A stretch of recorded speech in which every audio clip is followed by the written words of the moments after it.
All right. I am Kevin Libwit, joined by Andrew Page. We are from Theogen, and this is the Bioinformatics Lab podcast. And today we're going to be talking about public health, bioinformatics, and the sort of unique role it plays in the world of pathogen genomics. Andrew, you and I both come from kind of the different sides of the coin here, where my career really started in public health bioinformatics and working for a state lab directly in Virginia in the US, and you spending most of your career really on the academic side. And I come from academia in the way that I was trained in university and things like this, but I really had the professional experience in working as a professor in leading a laboratory in the way that you have. So you really have kind of a perspective on both sides of this throughout your career. So maybe we can even start from your end. How stark are the differences coming from academia and now being more involved in the sort of applied public health and your role in things like COG UK? Well, I guess there's like such big differences between academia and then your production public health labs and then your clinical labs. And then on the other side is, commercial research. So each one of these, they all have their different needs. And I've only had insights into, some of them, and you've had insights into public health side. But academia is very loosey goosey. You can get away with not doing controls. You can experiment. You can really very rapidly try something out and fail quickly, or you can spend a lot of time, going very deep into something that maybe isn't of too much interest to the world, but it's of interest to a teeny tiny little niche, and you can do that kind of blue skies research. But then you get to like your side in public health, like that's very different, isn't it? Absolutely. And I think that was the biggest change I had to come to adopt whenever I went from my university experience as a graduate student in research projects, where it was kind of exploring everything. I was building things on my own. I can ask whatever question would sort of pique my curiosity and interest. But then coming into the Virginia State Public Health Laboratory, something that was instilled in me from the beginning from our director, Dr. Denise Toney, was the quality, validating, and reproducibility. Like if I was going to do some sort of or bring up some sort of scientific finding, I had to be able to document everything that I did, and I had to be sure that I was able to reproduce it and show that this is quality results. Which, of course, there's a conversation in academia of quality and reproducibility and things like this, but there's certainly a different standard that it's held to in public health, because it's not just sort of scratching an academic curiosity. It's going to inform action. You have to be able to stand by it, and so it's going to deploy resources at the government level with epidemiologists who may end up at the first level investigating the outbreak investigation or the spread of the disease. But this could also lead to legal action in terms of taking food products off the shelf, or shutting down a restaurant in the case of foodborne pathogens. So there's a higher level of scrutiny to the methods being employed and the validity of the results. Absolutely. And I know when we would, I'd do stuff, right? And I'd say, oh, yeah, this is easy. It'll only take, a couple of minutes. We can knock out a bash script, do a bit of analysis. There you go. And, beyond samples, which are collected over many years. And, no one's going to die from, whether I publish this week or next week or whatever, or if the results are wrong, it's not critical. And it's very different then, because it's easy to do something once academically, but it's hard to do it, 1,000 times, 10,000 times to high accuracy and, working every time, minimal errors, checks and balances everywhere. I think that kind of nails it. Like the intent in the academic sphere is to the curiosity, explore the frontiers and test around. And if it's wrong, it's part of the scientific conversation. Whereas in the public health side, if it's wrong, it's going to impact people's lives explicitly. So that's why there's that sort of added barrier, not added barrier, rather added scrutiny, added layers of checks and balances and validation that comes along with in the public health side. And then I think even beyond just the intent, there's the whole workforce, there's the whole resource availability, and that the side of implementation. I think that in general, I also look at the role of academia is sort of the technical innovators, whereas in public health, I thought it was really important for my role is to be aware of the technical innovation and figure out how do I implement those innovations. So for example, whereas you as an academic might be writing something like Gubbins or Rory, on my end, I'm figuring out, okay, I'm watching the literature happen and realizing, okay, these are very useful resources. How then, I'm not going to write another Gubbins. Rather, I'm going to try to figure out how do I use Gubbins to inform the public health action that I care to inform. Whereas in academia, we'd say, oh, that's a nice method, but I'm going to write it myself. Yeah, Or I'm going to get a yeah, postdoc to do the same thing, even though it's been done 10 times already. And that's how you end up with, dozens of different read-aligners and assemblers and, lots of things to solve the same problem effectively because people go, oh yeah, I can do that. I don't spend the time learning how to use something else or reading something.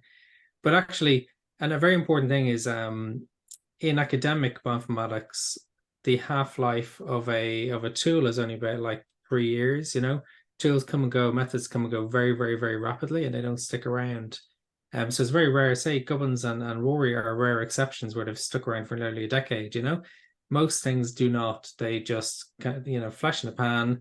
There yeah. is probably a PhD student or postdoc does some work, then they leave, and it's gone. There's no more support. It's just there. It's orphaned. Okay, and that's the kind of interesting overlap with public health and academia that we always have to confront, where we're watching the innovation happen and then we work to the implementation, but sometimes we might be implementing a tool that's supported by a postdoc that's on their way out. So you have these stale repositories, it's functional, but you need to implement that tool. So that's where you see a lot of the overlap of like the technical developers in the public health space.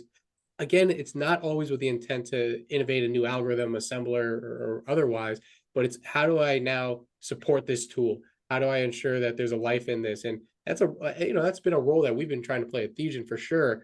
Is yeah, I don't know, Yeah, it's ensuring hard. that these tools continue to work. You know, It is very, very hard actually, like because you think, okay, I've built a tool, I've made it available in Conda or whatever, but there is maintenance that's required because all your stuff underneath, changes. Things get deprecated, languages get, thrown yeah. out, security holes appear. And so you do need that kind of underlying, maintenance, just tweaking things, fixing things, making sure it keeps going. And if people don't do that, the tool is, gonna die like pretty quick. And that often happens. So, but I think one way we've seen that at least somewhat solved is with containerization, and that you have these standalone tools that are functional in the environments that they're written in these sort of containerized software. So at least with certain conditions that it's going to be static, it's going to be reproducible, and what's coming. With an understanding of what's going in, you're going to have an understanding of what's going out. So even with tools that sort of get abandoned, at least if it's in a static state that's been validated, we can continue using that tool with some level of confidence there. Exactly. And again, that's a difference between academia and public Yeah. health, where we don't really care. We want the latest and greatest. And if you publish a paper, you'll get flack for why didn't you use the latest version? This is version, 3 you've used, and Yeah. there's version 5 is out, and you should have been using that in the latest database. But actually, you do need to, put a line in the sand and say, no, this is what we're using, and we're going to validate, we're going to check against that, and make sure absolutely that the results are correct. Oh, and it's really funny that you said it, because the exact not opposite conversation, but the other hesitation is there on the public health side. We know this works. Why I need the burden of proof to tell me why I need to update the latest version of any component of the software, because there's a whole validation effort that's going to be required to ensure that there's no unintended consequences when I even just change the library version or whatever it is throughout the whole workflow. So yeah, there is that different focus there. There's an intent for stability on public health, again, based on what the intent is there. And I think we can even speak about the reproducibility things. I'm speaking as a graduate student here, but like when I was writing tools, I was the only one who needed to really run them.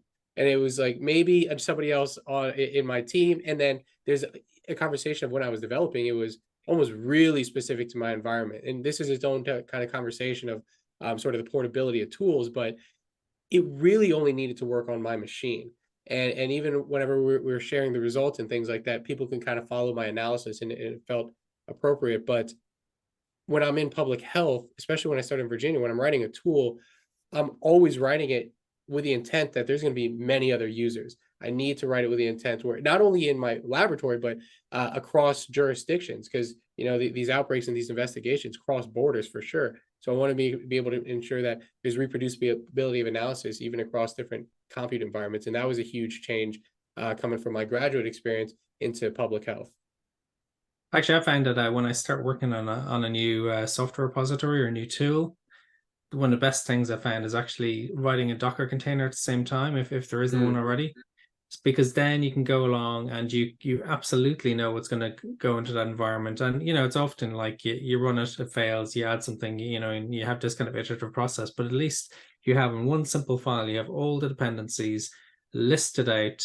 There's nothing, that's you forgot that you'd actually installed it 2 weeks ago or 2 months ago or something like that. Nothing obscure, or you've edited something. You absolutely know that when you build that Docker container, that is the environment your software will absolutely run in. And I find that to be really, really useful. What about the challenges in workforce and training and things in academia versus public health? Because that's been interesting too. Because you talk about, in academia, there's inherently an affinity to the cutting edge. So I think you have students who in a workforce that are always on the cutting edge, whereas in public health, again, it's a little bit more stable and slow moving with purpose. It's slow moving with an intent, right? So that's been a challenge, I think, in public health for sure, is the upskilling of the bioinformatics and what the use case is. And there's been a lot of, and I've been a part of it for sure, is trying to train public health scientists on the latest and greatest skills of the technical advances, CLI, Dockers, all these things. And there's a need for that. But I think what I've found too in the public health side, similarly to they don't need to be on the innovative side of things, they just need to be able to run and use these tools to inform their public health. It's been more useful, I think, to teach laboratorians how public health side to just use these tools, gain access to them, even often through a GUI interface, as opposed to teaching them the basics of Linux, library structures, how to program and things like that. I don't know if you could speak to that in your experience in both COG UK and maybe on the academic side too. Well, actually, I love the word laboratorian. I'd never heard of it until I started teaching. It's a kind of Yeah. cool word. Yeah, we just say a wet lab person or lab scientist or bench scientist. Um, but yeah, I guess academia isn't all cutting edge. There is, when it comes to undergraduate students and master's students, Yeah. there is a lot of you create a course and then it's there for a few years and people go from that. So it's not necessarily cutting edge. It is more about foundational stuff. It's more when you get into the research side. So I work in research institutes and they're very much more on the cutting edge. But even then, a lot of time and training courses that we would have done were just to upskill postdocs and whatever, get them up to a baseline level, teach them how to use the command line and teach them how to use a bit of programming or some of the basic tools. And it's only people who, particular people go really in depth. And even then, there's no training necessarily. You'd be on Twitter or X, or as it's called now, and you'd be you'd be looking at resources, you'd be keeping an eye on things on different Slack groups and whatever. You just have to tune into the area, and that takes time. That takes probably many years of work to get into it. Within COG UK, like again, that was particular people were experts in one particular area, so like building primer sets and whatever, and then they built the pipelines, and we were all kind of helping out doing various different bits, but it was like the experts were doing it and then trying to make it available, and that helped a lot. But during the pandemic, I don't know if you noticed, but a lot of labs went and reinvented the wheel badly, and rather than just using the stuff that's there that the experts have built and absolutely tested to death, they would go, "Oh no, this is easy. We'll go and do our own thing." And I've reviewed and rejected papers where it's very clear people have come in from I don't know, say cancer or plants or whatever, totally different fields, and then think, oh, virology is easy. It's just small little stuff, we can apply the same stuff, import it all over. And the answer is actually no, because there are little subtle differences when you come to microbes. And, that's where you need the domain experts to really chip in and say, these methods will get you 90% of the way there, but there's these caveats which will actually trip you up and give you false results. So domain experts don't, they're very, very important. And that was, of whatever silver linings we could pull from the pandemic response, especially I could speak, COG UK, we've mentioned a number of times, but also on the US side of things, Spheres, which was led by Duncan McCannell, brought together the domain expertise from academia and then also the public health and even industry folks all within the same sort of form of communication. So, I kind of speak of that on my career, I've always thought that I was bridging that gap between the sort of innovation in academia and implementation on public health, whereas something like Spheres, where it was brought that much closer together. So the academics could actually see firsthand how are the tools that they're building are being impacted, or rather being applied and impacting public health. You know, great examples of that too is like Russ's group and Angie and all the Usher folks at UCSC being able to communicate directly with the public health laboratories who was trying to understand what the heck is Usher, how do we use this, how do lineages work, and they were able to speak directly to public health laboratories to help bridge that gap. And then they made the tools. They knew how, they got the feedback they needed from the public health laboratories to kind of innovate even the implementation on that side to make it more accessible and usable by the public health community. And yeah, I particularly like that as well, where you could talk directly to the clinical diagnostic labs as well, and then feeding that on to, you know, kind of bigger research and analyses, because you don't normally get that feedback. But this is like super rapid feedback, and changes were happening as things went on, you know, and you know, people were doing the absolute best they could with the knowledge that they had at that time. But it was very, very good to see how these interactions work and what people care about and what people don't. I remember at the very beginning of the pandemic when we started doing bioinformatics analysis of COVID back in probably April 2020. Like I didn't know what to report. I didn't know what would be useful, because at that time there's maybe 10, 20 SNPs, not even. Yeah, like 10, imagine 10 SNPs from the original Wuhan reference. And it's like, well, what can you tell? You can tell roughly what clusters they are and roughly how they fit together, but you know, there's not too much you can do. And but it did allow us just to kind of give an idea, a flavor of what the data could do. And it was only later on that people went, oh yeah, that's really useful. And the way we're talking about the sort of the academia versus public health applications, honestly, the most fruitful endeavors we've had, even in my experience at DCLS, but continued in Theogen, is when there's that really close collaboration. You know, for example, and there's some public health institutions in the US that are so academically associated. I think that's more common abroad. And when I say abroad, I mean outside the US. But it's not, but it's not always the case in the US. But like, for example, we work with the Nevada State Public Health Laboratory, and they have an explicit academic association there. And one thing that was, again, starkly different is their intent to publish, to continue to make sure that we make time to communicate back to the scientific discussion of what's happening, which was not always, it really wasn't a priority when we were at DCLS. Obviously, we wanted to show our results.